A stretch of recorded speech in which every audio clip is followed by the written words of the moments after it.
नारद महर्षी रस्त्याने चालले होते.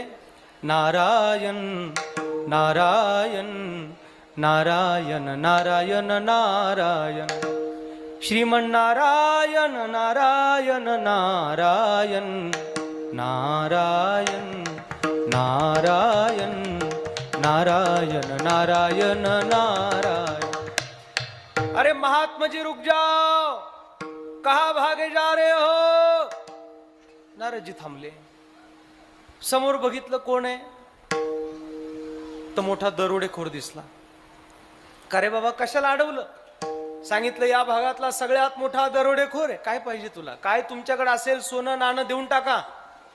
कुऱ्हाड पाहिली हातातली. नारदांनी गळ्यातला विना काढला आणि दिला. 2 चिपुळ्या होत्या. म्हणले घे. अरे हे काय देतो? म्हणले हेच धन आहे आमच्याकडे, दुसरं धनच नाही. जोडीले हे नसरे धन, अविनाश आनंद घन, अमूर्त मूर्ती मधुसूदन, समचरणी देखिएला, हमारो धन राधा श्री राधा श्री राधा, परम धन राधा राधा राधा राधा राधा. अरे एवढंच धन आहे आमच्याकडे, संतांकडे दुसरं धनच नाही. अरे पण हे घेऊन घरी गेलो तो बायको शिवाय दिल ना मला. म्हणले जिच्यासाठी हे सगळं करतोय 7 रांजणं भरलीत ना, जा जरा तिला विचारून ये ती तुझ्या सोबत पाप पुण्यात आहे का.